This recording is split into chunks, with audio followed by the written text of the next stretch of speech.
Hello, Year 6, welcome to Storytime. Can I just apologise that I missed Storytime yesterday? It was due to the book being in school when school was closed, and therefore I didn't have access to it, so I couldn't read the next part of the book for you. So we are on chapter 13, and we're going to finish chapter 13 today. We were partway through it, and I split it in half due to its length. So Robert has made friends with Dimitri and another child from the circus, and he is eating currently with them and their family. But he is also worried about Lily and Malkin and what's happened to them. As we know, they are in room 13 and they haven't been able to join the rest of the crew for the meal, for the breakfast. Lunch had been some sort of disgusting gruel on tin plates handed through the hatch in the door. The others had polished off their portions pretty quickly. Only Lily's lingered on her plate. She'd refused to finish it after Malkin had said it looked like cold catsick. Now she slumped back in the rickety chair and hugged him for support, balancing him on her lap. His brush tickled her face, and she folded the tiger-striped scarf around them both. "I've something to tell you all," she said at last. Didi, Luca, and Angelique gathered expectantly on the far side of the table. Luca rested his hands on its surface. Didi fidgeted from side to side, stretching out her long legs. Angelique leaned on her cane, her wings open and draped behind her like a feather overcoat. All three waited for Lily to speak. Lily pursed her lips together.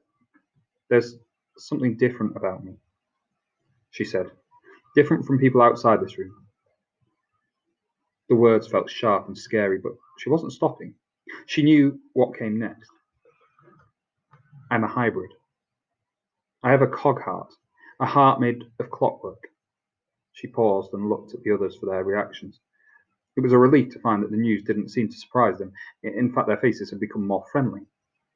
And so, feeling a little easier in herself, Lily decided to tell the rest of her tale. She told them how Papa had given her the heart to save her life when she'd almost died, that the heart was a perpetual motion machine, which meant she might live forever, that an evil man called Professor Silverfish had tried to steal it, even enlisting the help of Madame when she'd been Papa's housekeeper, and how when Lily had met Robert, under those terrible circumstances, he'd saved her life, and she his. "I, of course, have saved both of them many times during their adventures," Malkin added, poking his snout from beneath the end of the scarf, not to be left out. "So now Madame has come back for me," Lily said finally. "Partly for revenge and partly—" She shrugged her shoulders. "Well, the thing is, I'd rather not wait to find out what the other part is.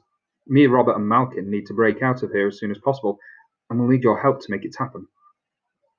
"We'll try our best," Luca said, "but an escape won't be easy.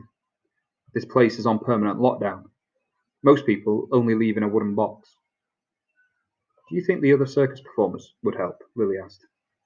"No," Didi said. "They don't care for hybrids," Angelique explained. "They'd betray us like all humans. To them, we're nothing but freaks. But that's all right. We don't accept them. They don't accept us. That's the way it is, and it's always been. And that's the way it always will be." "You don't need their lies, Lily. If we help, it will have to be us, and only us, who go." "And Robert," Lily said. "We can't leave him behind. He might be in terrible trouble." That thought made her feel queasy. But now that she had persuaded the hybrids to help her, she felt better about their chance of escape. It was time to take a proper look around.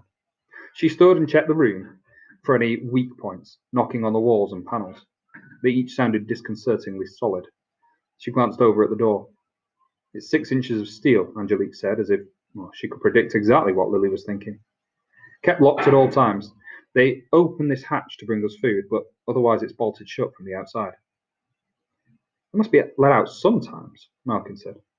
"Only to wash in the bathroom and empty the bedpan," Didi said, pointing at the tin bucket in the corner. "Ew," Malkin said. "Rehearsals too," Luca added, "but we're watched by Madame and Slimwood during those, and the Lunk guards us during the evening performance on show days." "Then we're locked back in here afterwards," Angelique explained, "and it starts all over again the next morning." Unless it's a move and setup day like today, Luca added, in which case we're banged up for 24 hours. They treat you worse than animals, Lily said. She approached the thick metal door. Something about it had caught her eye and given her the tiniest glimmer of hope. It was the hinges for the hatch. They were on the inside. She peered at them closer. The two halves of each hinge were set wider apart than usual, so that between the knuckles you could see the pin that held them together. The pin was made of wire, and she guessed it was no thicker than a nail. She tapped it with her finger. Do you think you could cut through this, Luca? Luca came over. Clanking clockwork. I've never noticed that before. He peered closely at the hinges. Sometimes the solution's right under your nose. You still won't be able to open the hatch, Dee said. It's locked with bolts on the other side of the door. When you cut the hinges, it'll pivot from the bolts in the middle. Then I can stick my hand through, undo them, and pull the whole hatch away, so I can get a look at the outside. Genius, Luca smiled. Why did we never see it? Perhaps you haven't read enough Penny Dreadfuls, Malkin suggested as Luca carefully used his claws to snip the pins on the hinges of the hatch. The flap opened, pivoting around the bolts as Lily had said it would. Lily put her hand through the gap, undoing each bolt before the entire hatch came away. She pulled it into the cell, leaving a hole in the centre of the door about twice the size of a letterbox. Then she took one of her hairpins from her head, straightened it in between her teeth, and thrust her hand through the gap. She turned her wrists until her fingers found the keyhole, and thrust the hairpin into it, jiggling it about. The lock didn't shift. There was no give in it. She tried again, but she could feel the hairpin bending. It was about to snap. She couldn't let that happen, or someone would know what they were up to. She pulled the hairpin out and drew her hand back through the gap. It's no use, she said. I can't open it without the lockpicks. Do you want me to go get them from Robert? Malkin suggested, nodding at the hole in the door. I can probably fit through there. Lily smiled. Now, why didn't I think of that? Because you always want to do everything yourself, Malkin replied. We'll have to put the hatch back when he's gone, Lucas said, in case someone comes to check on us while we're waiting. I'll scratch the bottom of the door with my claws, Malkin said, so you know to open it and let me back in. Lily nodded. Then she picked up Malkin and kissed him on the top of the head. Be safe, she said, and she stuffed him through the gap. Don't push so hard, he cried softly as his fur rucked up against his sides. I'm not the Royal Mail. But he just about fitted through, and he landed on all fours on the outside, light as a cat. Lily watched him through the gap. She caught one last glimpse of his red brush as he squeezed through the bars of the padlocked gate and slipped into the shadows along the far side of the corridor. When he was gone, she slotted the hatch back into the place and threw the bolts back across. Then she and Luca closed it and replaced the snipped hinges as best they could, so no one would be able to tell it had been tampered with. Lily took a deep breath and tried to relax. It might be a long wait. She hoped Malkin would be all right sneaking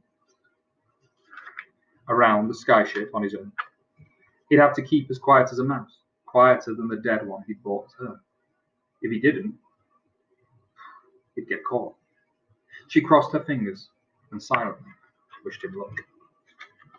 We'll have to see whether they manage to escape, whether Malkin manages to find Robert, and whether Lily and the others get out.